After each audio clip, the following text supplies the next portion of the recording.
آپ نے ابھی فرمایا تھا کہ اگر مسائل کو نظر انداز کر دیا جائے تو مسائل خود بخود حل ہو جاتے ہیں۔ یہ بات سمجھ میں نہیں آئی۔ آپ کو یہ بات تو سمجھ میں آتی ہے نا کہ 90% آپ کے مسائل آپ کے الجھائے ہوئے مسائل ہیں۔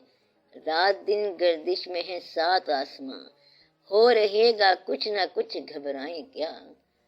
یہ دن رات جو چل رہے ہیں یہ آپ کے حالات پیدا کرنے کے لیے آئے ہیں اور حالات ٹھیک کرنے کے لیے آئے ہیں۔ یہ گردش زمان و مکان آپ کو مسائل دینے کے لیے آئی ہے اور مسائل حل کرنے کے لیے آئی ہے۔ آپ تو خود الجھے ہوئے ہیں۔ مسائل کے حل کو چھوڑ دو۔ جو بات چلنے سے حاصل نہیں ہوتی وہ ٹھہرنے سے حاصل ہو جاتی ہے۔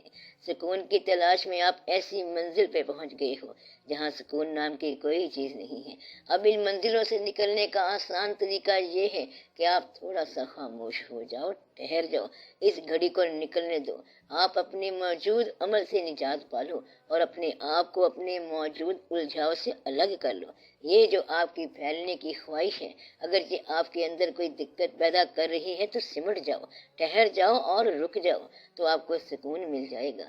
کسی چیز کو کبھی دوڑ کے تلاش کیا جاتا ہے، کبھی پاس جا کے اسے دیکھا جاتا ہے اور کبھی اپنے پاس بلا کے دیکھا جاتا ہے۔ اب اللہ کے تلاش کرنے والے اللہ کے آگے آگے بھاگے جا رہے ہیں اور اللہ پیچھے پیچھے ہے۔ آپ کبھی ٹھہر جاؤ تو وہ خود ہی آ جائے گا۔ اللہ کے لیے تو زمان و مکان کچھ نہیں ہے، وہ خود ہی آ جائے گا۔ اس لیے فضل جو ہے اگر تلاش میں نہیں ہے تو ٹھہرنے میں ہے۔ فضل کی تلاش بھی فضل ہے اور فضل کا انتظار بھی فضل ہے۔ میں نے آپ کو پہلے بھی بتایا تھا کہ اگر آپ کو تلاش میں فضل دریافت نہیں ہوا تو آپ انتظار میں فضل لے لو اور ٹھہر جاؤ۔ ایک آدمی نے کہا، یا اللہ ہم تیری تلاش میں گئے، تجھے یہاں دیکھا، تجھے وہاں دیکھا، پتہ نہیں چلا، پھر ہم نے دیکھنا چھوڑ دیا اور آنکھ بند کر لی۔ جب اس نے آنکھ بند کر لی تو نظر آنا شروع ہو گیا۔ ایک کہانی سنو۔ ایک آدمی کو کسی نے کہا کہ تم اللہ کو نہیں دیکھ سکتے۔ اس نے کہا میں نے دیکھنا ضرور ہے۔ کہتا ہے پھر اس طرح کرنا کہ تم سونا نہیں، کیونکہ پتہ نہیں وہ کس وقت چکر لگا لے۔ وہ بیچارہ اس خیال میں جاگتا رہا۔ کہتے یہ ہیں کہ وہ آدمی 40 سال تک جاگتا رہا، آخری انسان تھا۔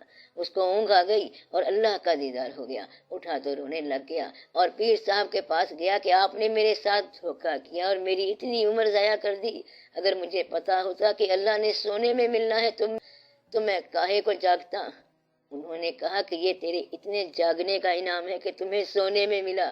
بات یہ ہے کہ جاگنا بھی فضول نہیں تھا، یہ جاگنے کا انعام ہی تھا کہ اسے اللہ مل گیا۔ تو بات یہ ہے کہ جاگنا اس کی تلاش کی انویسٹمنٹ ہے۔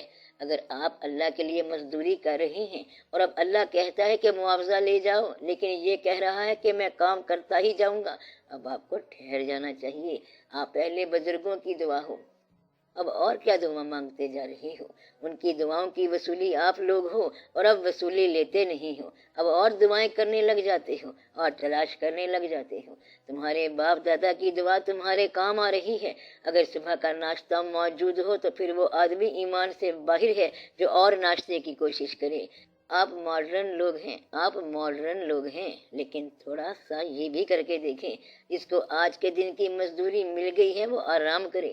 نیند کے لیے ہی تو آپ جاگ رہے تھے، اب نیند آئی ہے تو پریشان نہ ہونا۔ تمہاری پریشانی سے تمہیں حاصل کچھ نہ ہوگا۔ ایسا نہ ہو کہ پریشانی کرتے کرتے جب حاصل ہو جائے تو کھانے والا کوئی نہ ہو، یہ نہ ہو کہ صحت ہی خراب کر لے، یہ نہ ہو کہ کھانا پکاتے بھوک ہی ختم ہو جائے۔ بس ایسی تلاش نہیں کرنی، اب ٹھہرنے کا وقت ہے۔ اس لیے زیادہ دقت میں نہ پڑو اور زیادہ بھاگم دوڑ نہ کرو۔ آپ کو گھر میں ہی ملے گا۔ Fools may aimless roam, loved and lovers meet at home۔